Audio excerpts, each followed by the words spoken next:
Hey everybody, I'm Ebony. This is Ebony's Creativity. Thank you so much for joining me here on my channel. Today's video is super exciting for me because I have finally gotten the chance to do something that I've been wanting to do for a while, and that is a bold pop of color.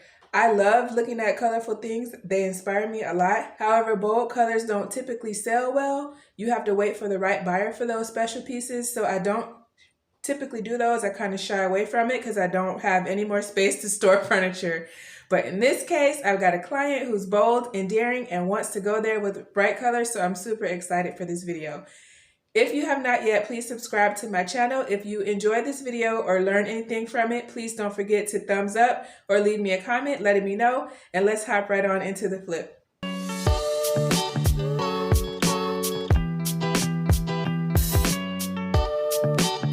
So once again, I'm walking down the street, walking my dogs, and I stumble upon this piece that is out for trash. It is solid cherry furniture, and I know that it is a perfect blank canvas for anything that I'm going to try to do. So I made sure to hurry up, run home, grab my truck, and come throw it in the back.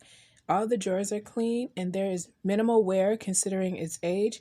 So I am happy to have stumbled upon this piece, and let's see what we can make of it. I'm starting out by removing the handles. I thought I would need a screwdriver for this, but they're pretty loose, so I was able to kind of just undo them with my hand.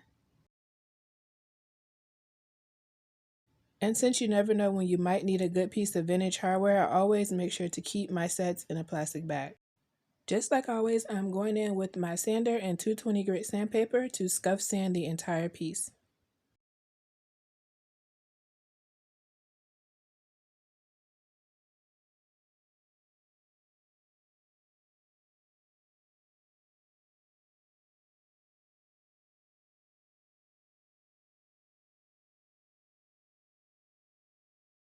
I've gotten the question before from new flippers about how do you know how much to sand.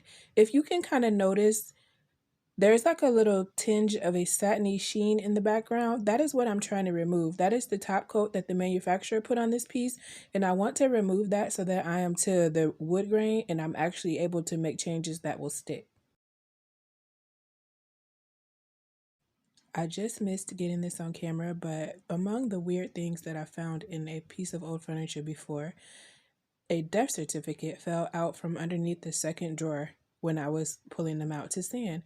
So I did contact the family. They told me just to shred it, but I thought that you guys might find that interesting. So now this piece is completely scuff sanded.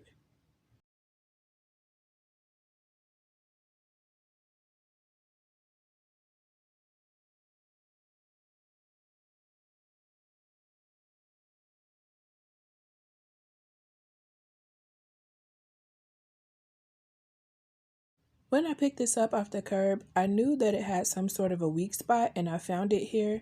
As you can see, the top portion has come loose. So I have some wood glue in this little syringe, and I'm using the tip of that to help me really get into the crack.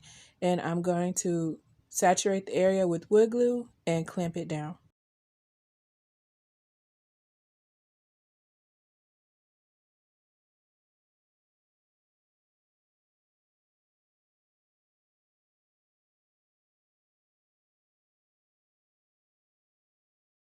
Unfortunately, my nail gun has stopped working, so I'm just going to take this small little nail that I found and kind of hammer it in just to hold everything in place while the glue dries.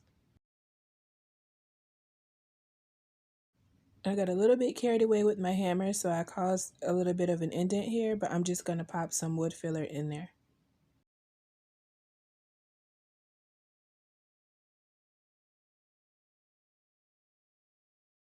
And at this point, this piece is incredibly dusty, so I am just going to take my yard blower and kind of get the surface level dirt off.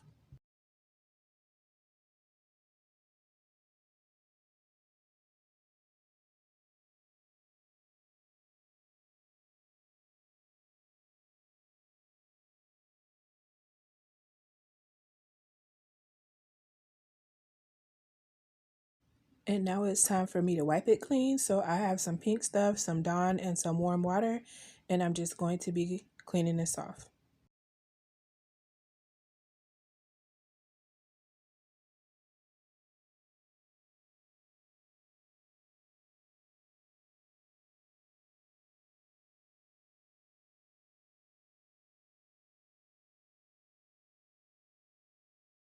At this point, everything is all clean, so I'm just going to let that dry out a little bit before I start my next step.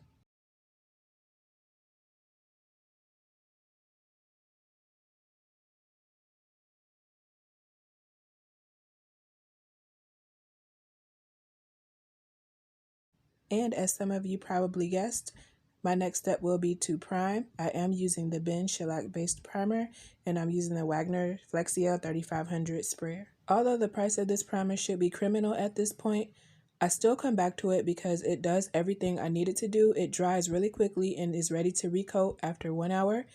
It does stain blocking, odor blocking, tannin blocking, blocks everything that we don't want. So I still keep coming back to it even though I'm not happy about the price. Here's how my piece looks after 2 coats of primer have been applied.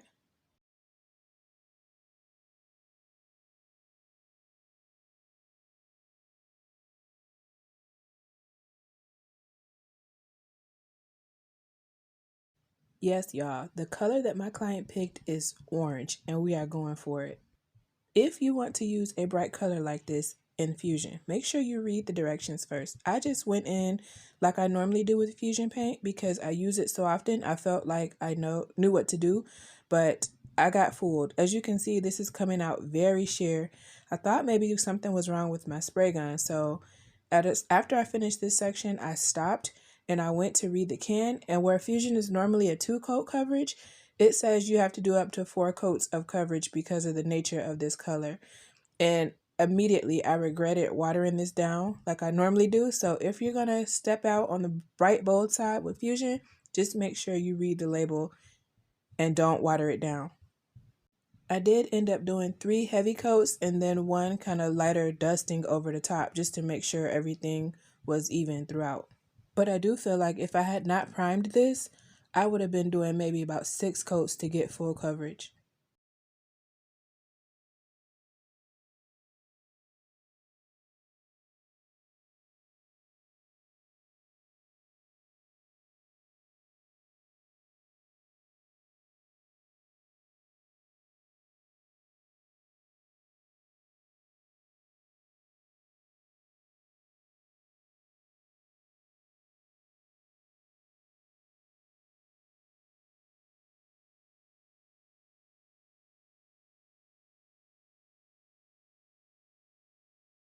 Here's how everything looked after my final coat is applied. It's not quite dry yet if you see some areas that look a little splotchy, but trust me, this was the final coat.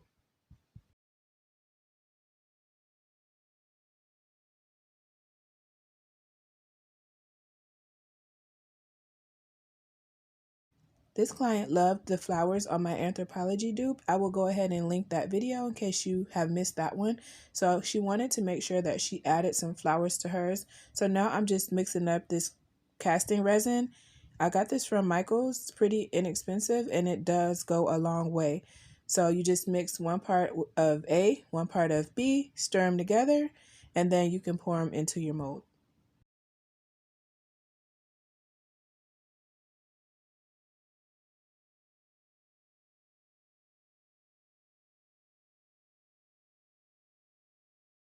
And this is the redesign with Prima mold. I'm not quite sure what it is. Something is telling me it's called Cherry Blossoms. I'm not sure, but if you would like to know, just leave a comment and ask.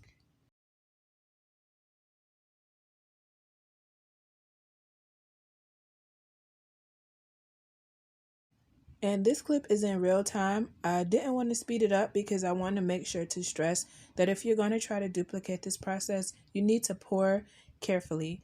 So I'm just taking my time, not too long, because this product dries really quickly and you will be left with a gummy hot mess if you don't kind of do it quickly, but you want to do it quickly and carefully. If you overpour the mold, your shapes will be kind of messed up and you will only have a limited amount of time to cut off any excess outside of your shape that you don't want before things get really messy.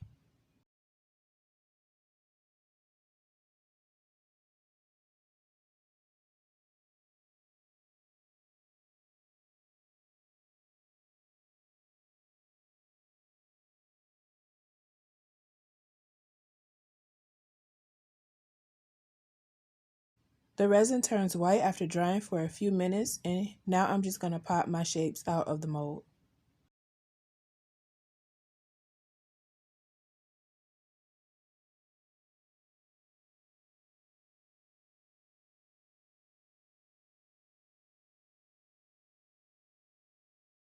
And here are my completed flowers.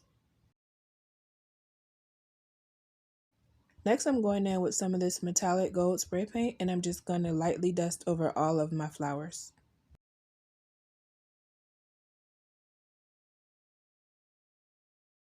My client requested that I add in some green. I had the hardest time finding the right shade of green, which was like an emerald green. That's what she was going for. So I just decided to use some of this deep hunter green Rust-Oleum spray paint. And I just took some of the spray paint and sprayed it into the cap so that I could make it paintable. So I have like a pool of it in the lid. Sorry you can't see it. I think it's just off camera.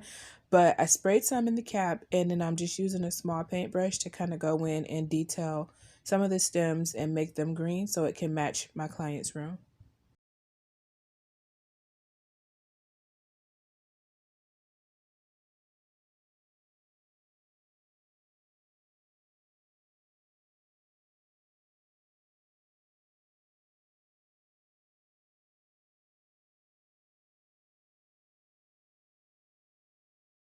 I wanted to make sure that I got the placement of the flowers to a point where my client would like it, so I taped them up here with a little bit of painter's tape and snapped a picture for her, but I'm not going to show you it because then you won't have any reason to stick through to the end of this video. After I got the okay from my client, I went in with some E6000 and I'm going to be gluing these down. If you get your E6000 from Walmart, you can go to the craft section. They have the version there that's smaller and it has a precision tip on it.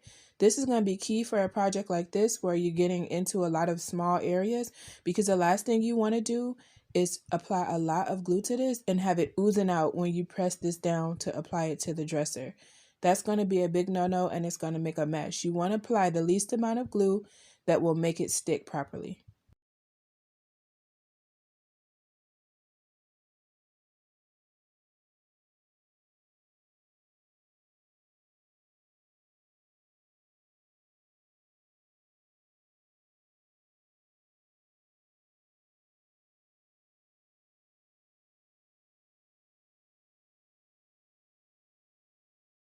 Next, I'm going in with a piece of scrap wood and I'm going to cover up my flowers and then clamp them into place so that the glue can dry.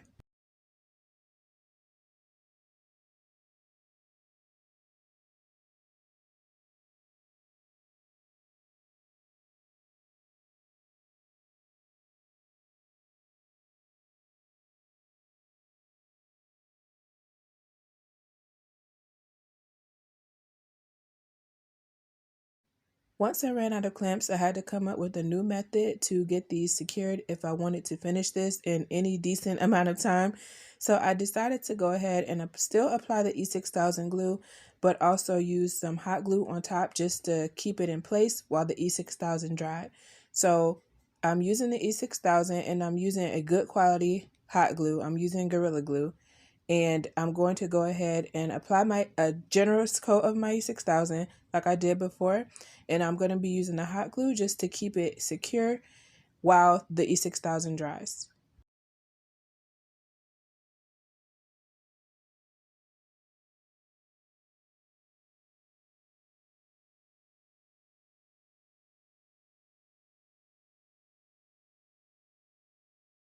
And I probably would have been fine without doing this, but I'm paranoid, so I wanted to make sure that these do not fall off on my client. That would be horrible.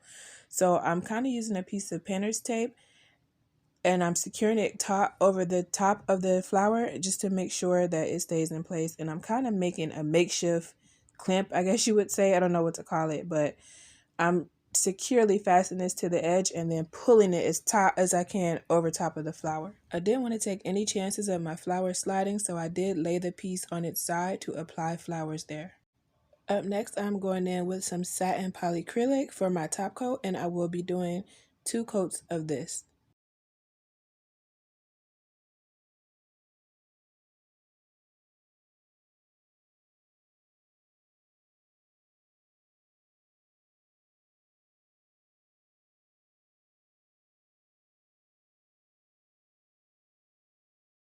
Up next, I'm going in with some denatured alcohol on a microfiber cloth, and I'm going to be using this to clean off this overspray on the edges of my drawers.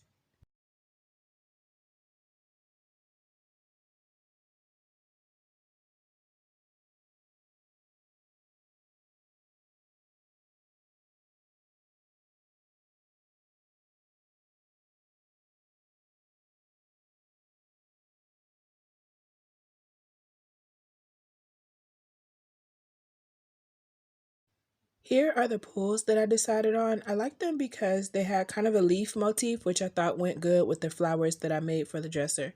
So I'm going to be starting off by priming these with my metal primer by Rust-Oleum. And then I'm going to go in with my favorite gold metallic spray paint and do 2 coats of that as well.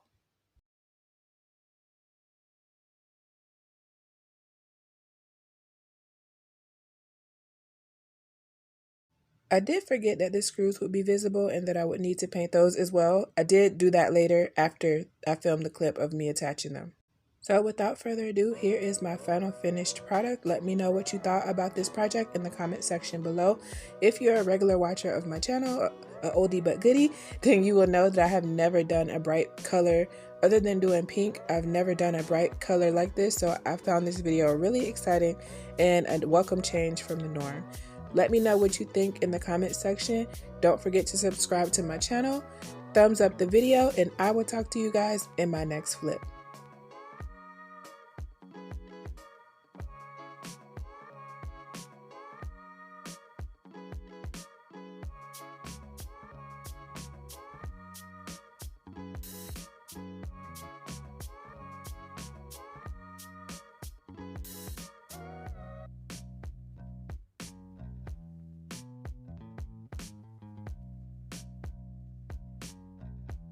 Thank you so much for watching. If you have the time, please select another one of my videos to watch from the choices on your screen or in the description box below.